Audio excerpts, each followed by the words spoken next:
All right, man. Go ahead. Okay, it is July 18th, 1985, exactly 1 month prior to the expiration of the contract established in 1978 labor agreement. In the 1981 wage negotiation between the International AFL-CIO and a number of food processing companies, including Baxter, the base wage rate was frozen at $10.69.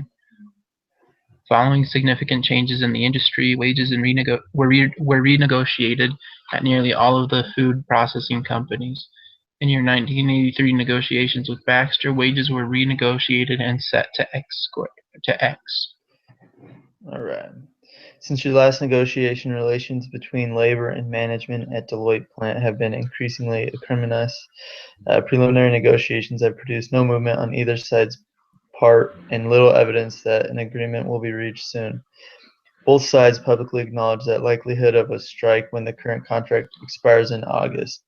You and the rest of Local 190 leadership have been vocal and clear about your no concessions stance. You've begun to prepare for a strike by getting finances in place and hiring a New York City public relations firm to tell 190's side of the story.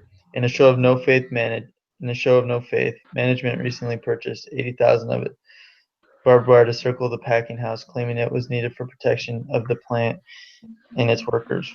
Part of the current tension is due to the specific situation in Deloitte, but part is probably attributable to the climate of labor relations in general. Throughout the nation, industrial relations are in turmoil. Some have gone so far as to claim that this era will see the end of organized labor in the United States. You fear they may be right, but hope that Local 190 may be able to stem the rising tide against unions across the country. On May 31st, 1985, Baxter management announced that if the company and Local 190 have not come to an agreement by the expiration date of the current contract, it will terminate the current contract. Any employer in the United States has the right to terminate a contract when it expires, but few do so because of the negative impact on bargaining and the likelihood that such a move would precipitate a strike. Instead, most companies continue to honor the previous contract during contract negotiations. During the early 1980s, when it's high unemployment and negative legal climate for labor, many unions have been reticent to strike, and companies are beginning to terminate contracts during bargaining whenever they perceive an advantage to do so. Baxter's termination of the contract would have three important and very negative side effects on Local 190. First, the 52-week layoff notice requirement would no longer be in place, and management could give layoff notices effective at the date of the notice. 2. Laid off workers could lose their right of first on any new job. And third, wages could be set at any rate determined by management. When it terminates the contract, 190 can choose to either strike or work under the conditions specified in management's final offer deadline. If you strike, Baxter can legally hire replacement workers. Operations at Baxter have seen some important changes since the end of your last negotiation. The new plant is operating efficiently and is viewed by many in the industry as the most efficient plant of its type in the world. In the old plant, a team of workers stuffed sausage into casings. In the new plant, one worker slips the casing over a spinning disc as the machine fills and cuts 25 sausages every minute.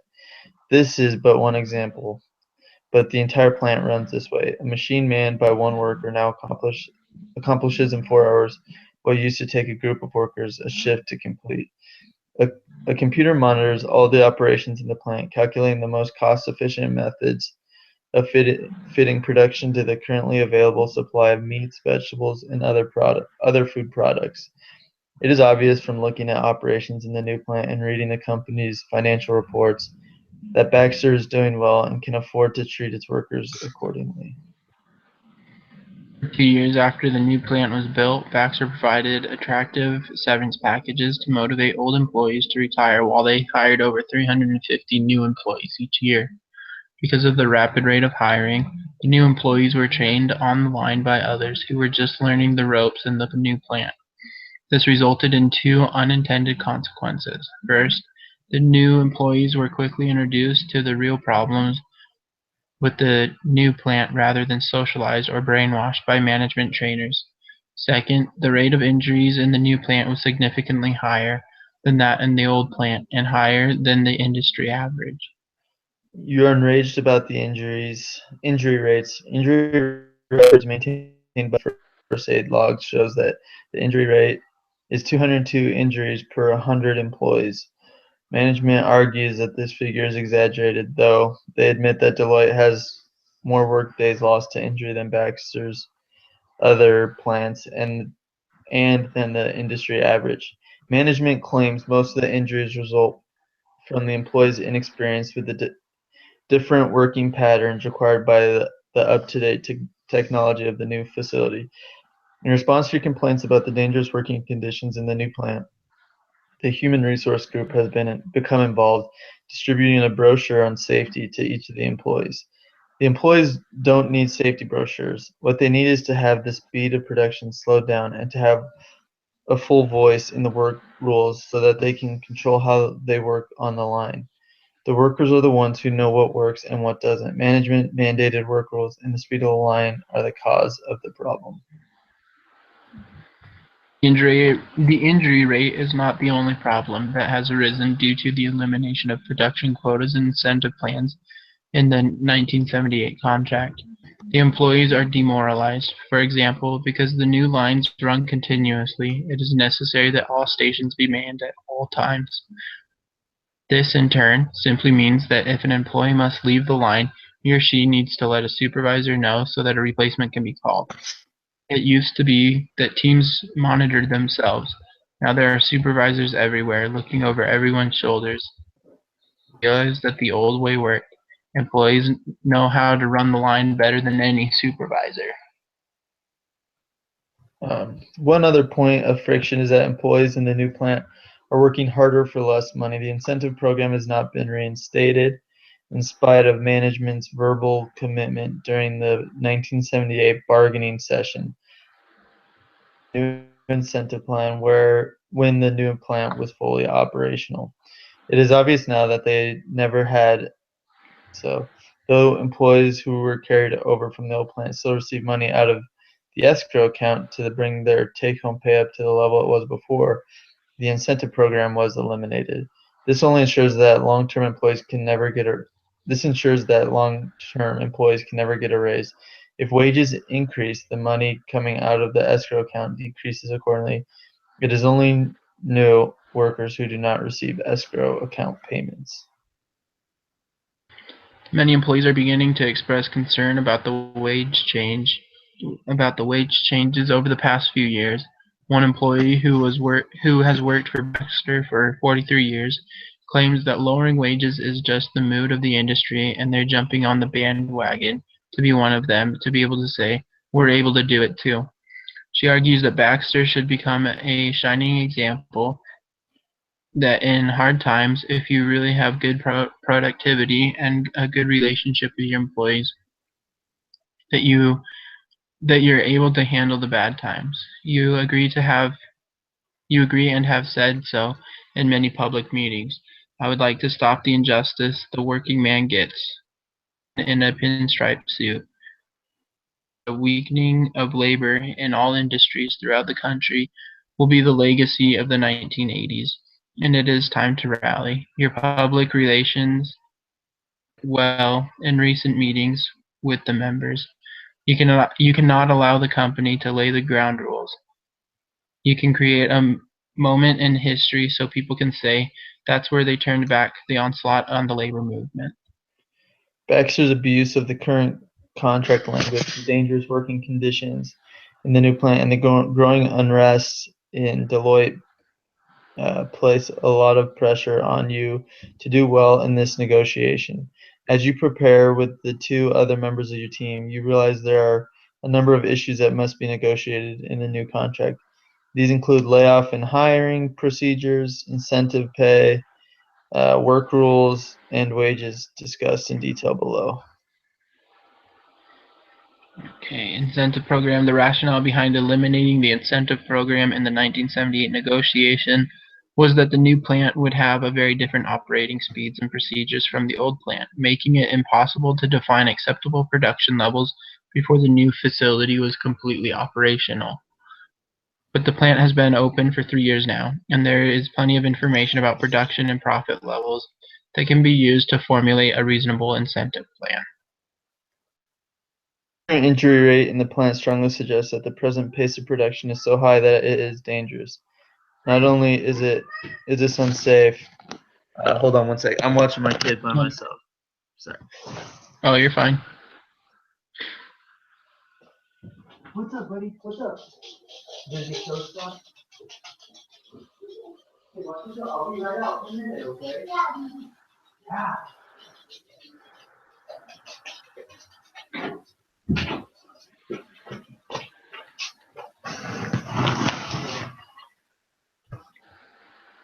All right. Sorry about that.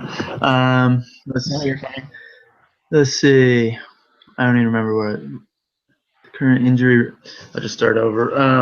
The current injury rate in the plant strongly suggests that the present pace of production is so high that it is dangerous. Not only is this unsafe for your worker, it is also costly to Baxter.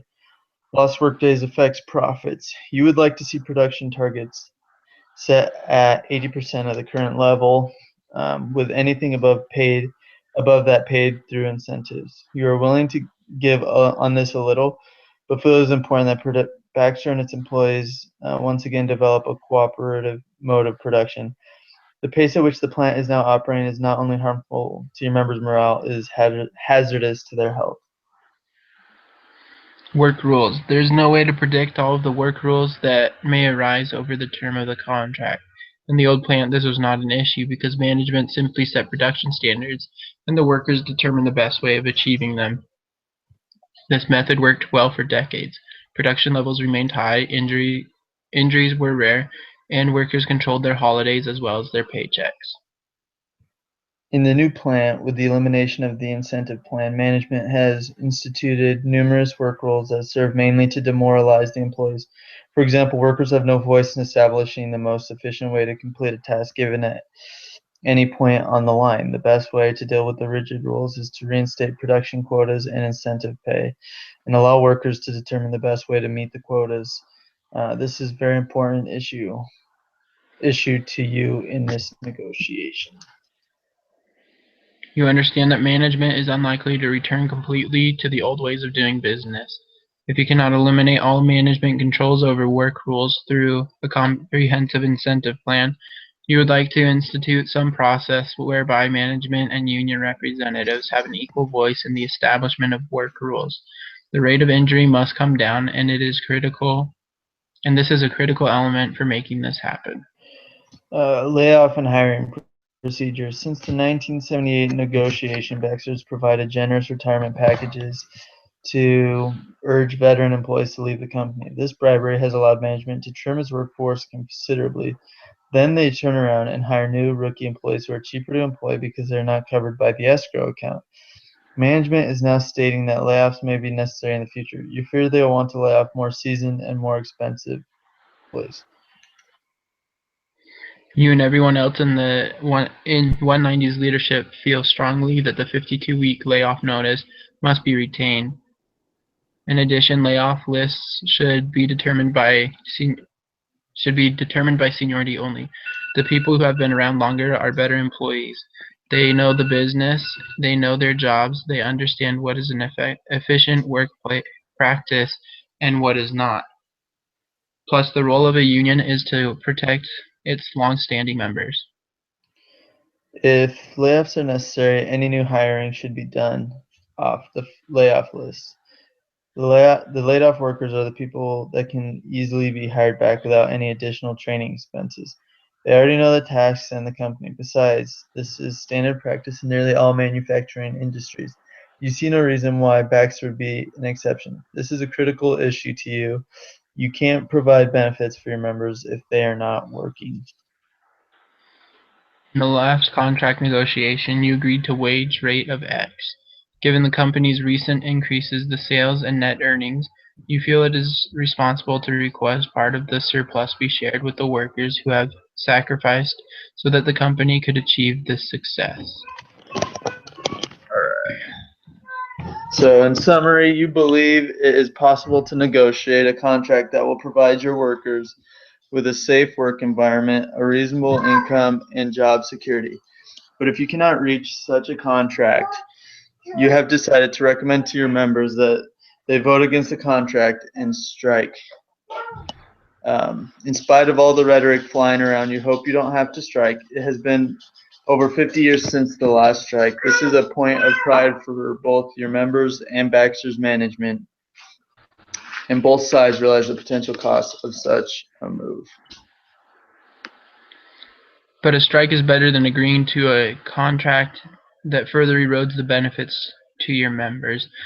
They voted you in on the platform of no concessions, and you intend to remain true to your pledge. You also believe strongly that movement against the labor in the United States has gone far enough. It's time that management and government come to realize that they can no longer profit at the expense of the common man.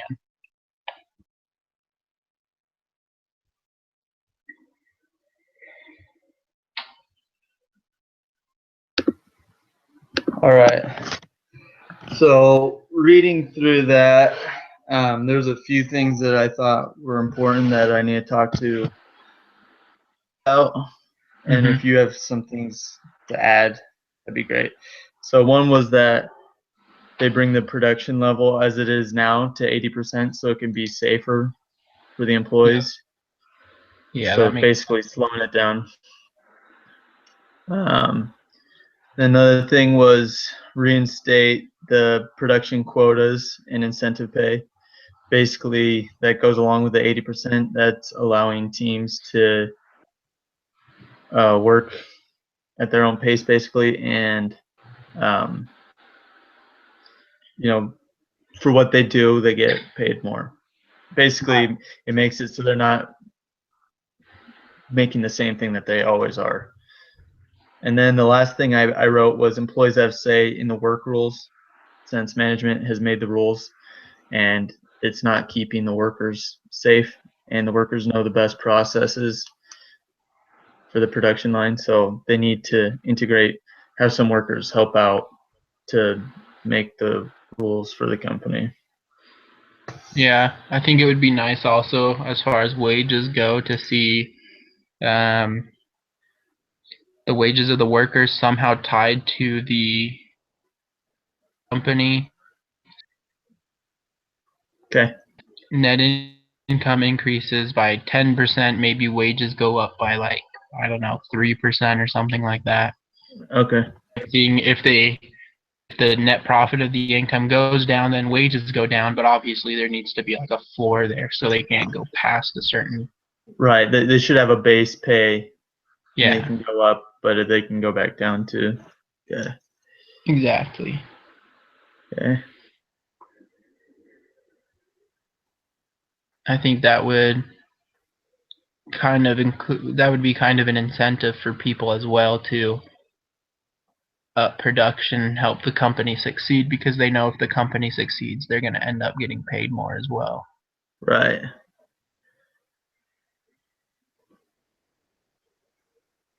Let's see.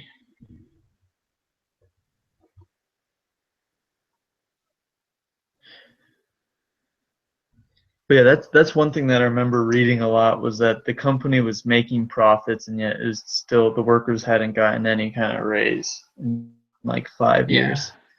So that's something I'll for sure bring up. Yep. And the idea of hiring off the layoff list, because if they just cancel the contract, then they can just fire people or lay people off effective immediately. Then they might just do that just to hire new, cheaper workers. Right. So I think if they have to hire off the layoff list, then they're more likely to think through who they're laying off and when they're laying people off. Okay. That sounds good. Anything else? It's a pretty good list. I'm not sure. What are we willing to move on? I would say it's hard to want to move on any of this. Like for maybe the production level, for it to be safe, maybe if they wanted to do like 90%, I mean, I wouldn't want to, but any kind of slowing down for the production level would be good. Yeah, just keep the 90% in your pocket, I guess. Last resort. Yeah, and with incentives, like I'd like to keep the quotas and incentive pay, but if we are just increasing wages, then that's something we could probably do away with. If they, because I guess those are kind of one and the same. It's an incentive to help the company grow. Right. I don't know, man. I could budge a little bit on most of the things we have, but I can't see anything where I'd be like, yeah, we just won't do that, because the employees should have a say in how the rules are as far as on the line, because they actually Right. know what they're doing. And I like the new hires off the layoff list too. I think that's really good. Yeah, or else they'll just lay people off just to hire. Right. They'll Keep lay off the people who are making the most, hire cheaper. Um, And I think ultimately that would make the production suffer and the whole company suffer, yeah, since they're and inexperienced, and the injury rate would just skyrocket.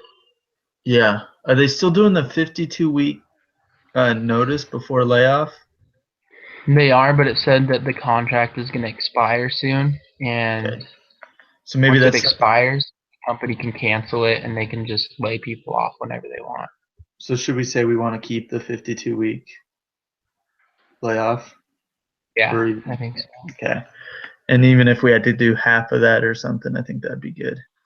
Half of that, or if they agree Yeah. to hire off the layoff list. Yeah. Okay.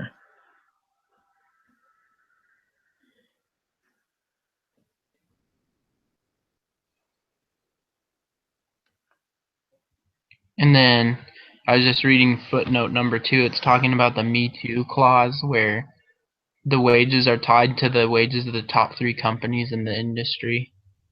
Mm, Um, it's saying that it's applicable to the falling wages as well as rising wages. I right. don't I don't think if the company's being profitable and these are losing money, then that doesn't make sense. The Me Too clause shouldn't apply to falling wages if the company is gaining profit. Right. So is that something that you think we should bring up, that we want to do the Me Too clause? Because I think they're one of the industry leaders. It seems like. Right. So yeah, right now they have the Me Too clause in place because earlier the top 3 competitors in the industry were making more money. They were paying more money out to their employees, and so the Me Too clause is like the average base rate. Is the average base rate of all top 3 competitors. That's what the base Right. rate is of Baxter. So that would help if the other 3 companies are raising their profit, but now they're all losing profit. So it's saying that, so management is saying that the Me Too clause applies to falling wages as well. Ooh. But the Okay. top 3 competitors, everybody else in the industry is losing money, and Baxter is gaining money. And so they're trying to use the Me Too clause as a reason to pay the workers less while making more. Ah. Gotcha. And so I think if there's like if there's a minimum base rate, then that would kind of stop that Yeah. to a point at least. Yeah. I like the base rate, the thing you talked about with wages earlier.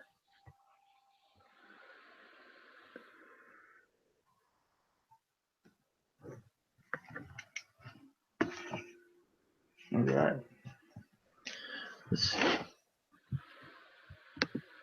Anything else that you can think of? I think that's kind of it. Yeah, I mean, there's a lot of history between both the companies. Right. I mean, they've been working together for a long time, so it seems crazy to just cut everything off. Yeah. But yeah, man, I think we're good. Okay. Let's see.